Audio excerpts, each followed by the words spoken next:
Hello guys, welcome back to my channel. If you are visiting my channel for the first time, I'm Dr. Thompson. I'm the instructor of the deTsquare OET Academy.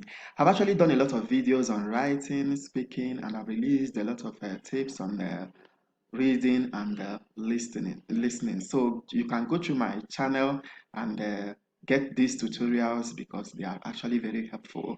They will help you in your writing and also in your speaking and other modules. So if you are visiting for the first time, kindly hit this subscribe button below. Hit the subscribe button so that you can follow me anytime I release any video. You will be notified.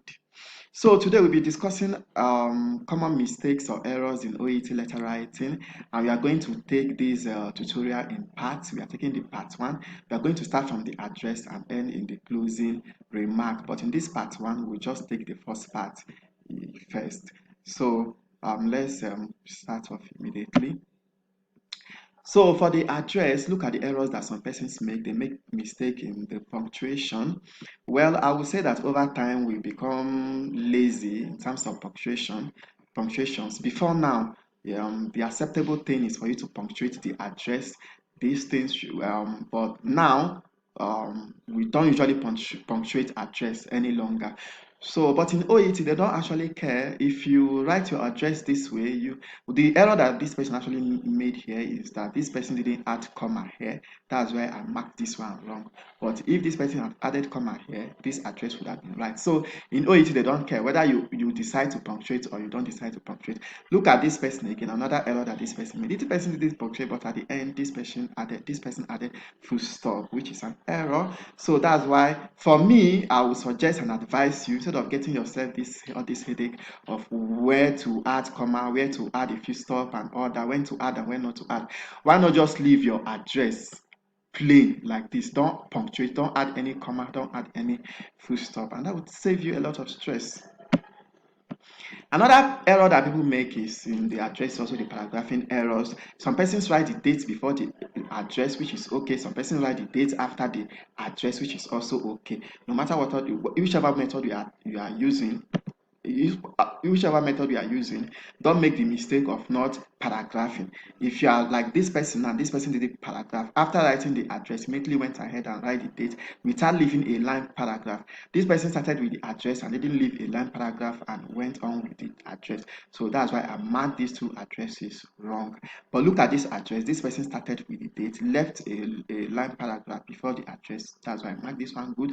This person started with the address and then left the line paragraph before the date. That's why this one is good. So if you are starting from the address, when from the date, leave a line paragraph. If you are starting from the address, leave a line paragraph.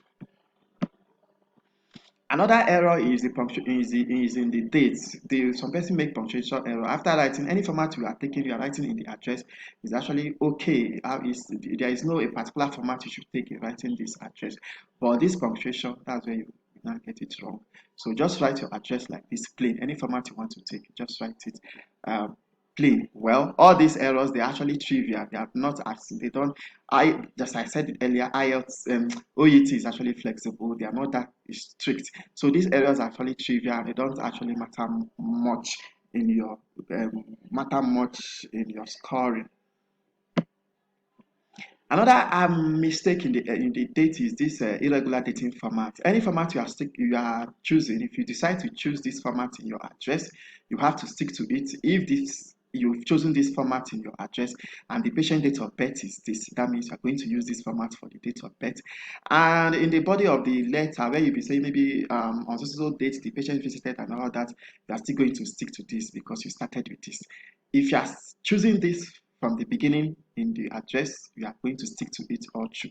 If you are choosing any method you choose, any format you choose at all, you have to stick with that format. Let's go to the greeting errors. Some person make mistakes in the punctuations. In IELTS, in OET, sorry, I always say IELTS. In OET, you are supposed to either use the standard method of writing or the modern method of writing, and don't mix things up.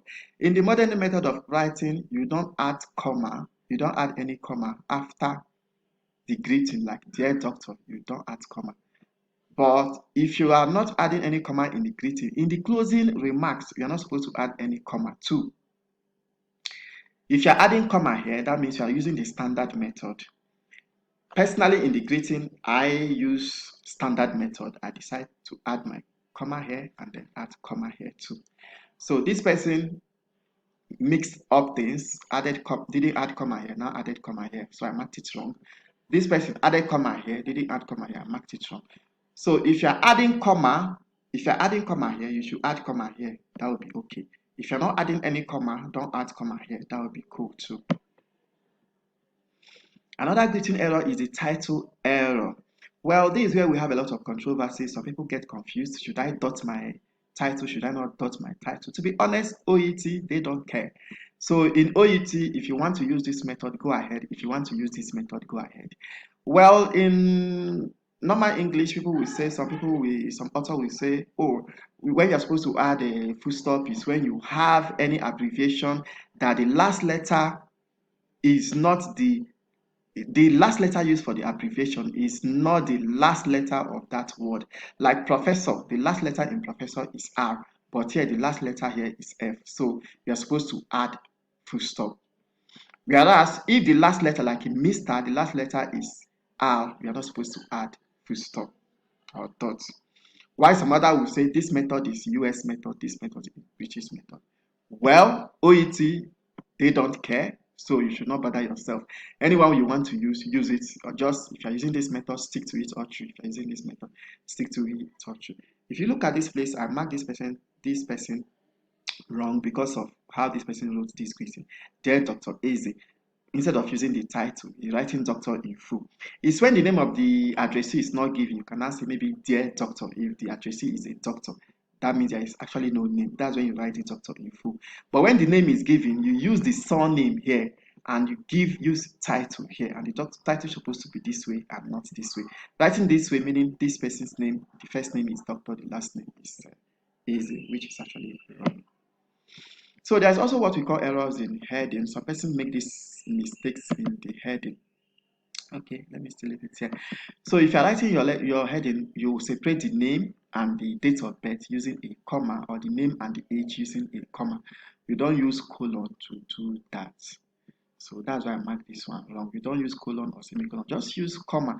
And this your DOB, you can write your DOB like this. Some person might decide to dot. Anyway, it does not really matter, but at the end, you just use colon and then write the date. Here again, some persons, they make this mistake. After writing aged, that's age with D, they add years to the age. It's actually wrong. This aged here is an adjective, so just follow with the figure. Here, if you use aged, you're not supposed to add years. Another mistake again that people make is also in this greeting is also this. When they say, if you are using age now without D, you just add colon and say 25 years, 35 years, whatever the age may be, you add years to it just this way. But some person now make this mistake. They now add 25 years and say add old. This is actually wrong. Age, old, they are the same thing. So you cannot say age, 25 years old. So this is actually wrong. You write it this way.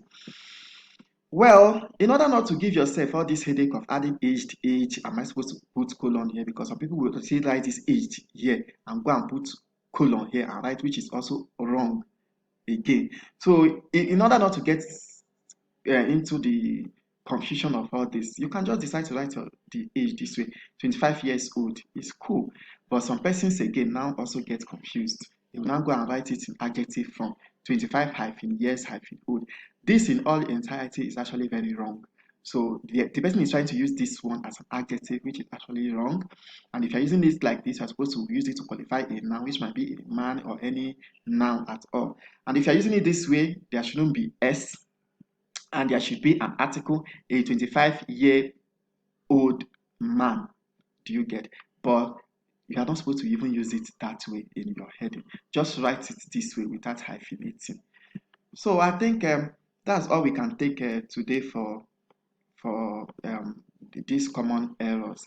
The next in our next tutorial, we are going to discuss, because this is where all these ones that we have discussed, they are actually not they're actually minor things. They are not what you should worry yourself too much about. Is now in the content and the structure in the structure of your letter that actually matter. We are going to discuss the errors that people make in the content of their letter and in the structure of their letter. So in our next letter, we'll do that. Thank you very much. If you actually like my video, kindly hit on the subscribe button below. And if you need and correction services, you want your letters to be assessed, I actually render that service. You can contact me on this. If you want help in your speaking and in your writing, contact me via my Gmail, or you can contact me with this number via my WhatsApp and Telegram. Thank you very much. We will see you in the next tutorial. Bye.